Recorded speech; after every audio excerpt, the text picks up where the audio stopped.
Hello everyone, this is Sumit Mishra और आज मैं देश के ऐसे कुछ इश्यूज़ के बारे में बात करने वाला हूं जो कि एसएसआर की इसकी वजह से छुपे रह गए हैं। जीडीपी। कोरोना के चलते चालू वित्त मास की पहली तिमाही अप्रैल से जून में देश के आर्थिक विकास दर यानी कि जीडीपी की ग्रोथ रेट में 23.9% की गिरावट आई है। इससे पहले वित्त वर्ष 2019 से 20 की चौथी तिमाही यानी कि जनवरी से मार्च के दौरान ग्रोथ रेट 3.1% थी। जीडीपी में शामिल किए गए कुल 8 सेक्टर्स में से केवल एग्रीकल्चर ही एकमात्र ऐसा सेक्टर रहा है जिसमें बढ़त देखी गई है। बाकी के 7 सेक्टर्स में भारी गिरावट रही है। सोमवार को राष्ट्रीय सांख्यिकी कार्यालय यानी कि सीएसओ की ओर से ये आंकड़े जारी किया गया था। जीडीपी में कुल 8 सेक्टर में से एकमात्र कृषि सेक्टर की ग्रोथ रेट 3.4% रही है। माइनिंग सेक्टर में 23.3% की गिरावट दिखी है। मैन्युफैक्चरिंग सेक्टर्स में 39.3% की गिरावट दिखी गई, तो कंस्ट्रक्शन सेक्टर में ग्रोथ रेट में 50.2% की गिरावट आई है। ट्रेड, होटल्स, ट्रांसपोर्ट और कम्युनिकेशन सेक्टर की वृद्धि दर में 47% की गिरावट दिखी गई। SSC exam. एसएससी के द्वारा कराई जा रही CJAL 2080 की परीक्षा 2 साल से ज़्यादा समय से अटकी पड़ी है, जबकि रेलवे की परीक्षा 18 महीने से। अब ये छात्र कह रहे हैं कि नीट JEE की परीक्षाओं के दौरान महामारी की सभी बाधाओं को पार कर लिया गया, एग्जाम कराए जा रहे हैं, तो इनकी परीक्षाओं में आखिर देरी क्यों हो रही है। 2017 से अब तक की टाइमलाइन बताते हुए विपिन ने कहा है कि साल 2018 में करीब 35 दिनों का प्रोटेस्ट दिल्ली में एसएससी के खिलाफ हुआ था। उस प्रोटेस्ट के बाद जांच शुरू हुई, लेकिन नतीजा क्या रहा अब तक नहीं पता चला।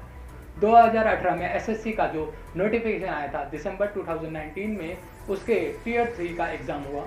नोटिफिकेशन में अब 2 साल बाद भी टीयर 3 का रिजल्ट नहीं आ सका है। पेट्रोल डीजल की बढ़ती प्राइस। देश में लॉकडाउन के कारण पेट्रोल डीजल की मांग काफ़ी कम है, लेकिन पिछले 10 दिनों में कई राज्य ऐसे हैं जहां पेट्रोल डीजल के दाम काफ़ी बढ़ा दिए गए हैं। ऑयल मार्केटिंग कंपनियों ने दाम नहीं बढ़ाए हैं, बल्कि फ्यूल पर सेल्स टैक्स की वजह से 3 राज्यों में दाम बढ़ गए हैं। कोरोना वायरस के संकट ने कच्चे तेल की मांग घटी है, उसकी कीमत भी काफ़ी कम है, लेकिन भारत में पेट्रोल डीजल के दाम में OMCs ने कोई बदलाव नहीं किया है। असम में पेट्रोल के दाम 71.61 रुपये से बढ़कर 77.46 रुपये प्रति लीटर और डीजल के दाम 65.07 रुपये से बढ़कर 70.50 रुपये प्रति लीटर हो गया है। अनएम्प्लॉयमेंट। कोरोना वायरस के चलते देश में लागू लॉकडाउन के कारण बेरोजगारी दर लगातार बढ़ती जा रही है।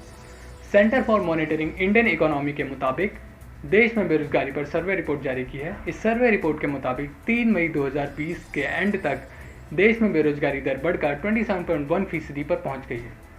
12 करोड़ से ज़्यादा लोग हुए हैं बेरोजगार। CMII के अध्ययन में अनुमान लगाया गया है कि अप्रैल में डेली वेजर्स, लेबर्स और स्मॉल सेक्टर सबसे ज़्यादा बेरोजगार हुए हैं। सर्वे के अनुसार 12 करोड़ यानी कि 122 मिलियन से ज़्यादा लोगों को नौकरी से हाथ धोना पड़ा है। इनमें फेरी वाले, सड़क के किनारे सामान बेचने वाले, निर्माण उद्योग में काम करने वाले कर्मचारी और कई लोग हैं जो रिक्शा और ठेला चलाकर गुजारा करते थे। तो ये था हमारा आज का प्रोग्राम। अगर इससे आपको कुछ जानकारी मिली हो तो please share this video and thank you so much.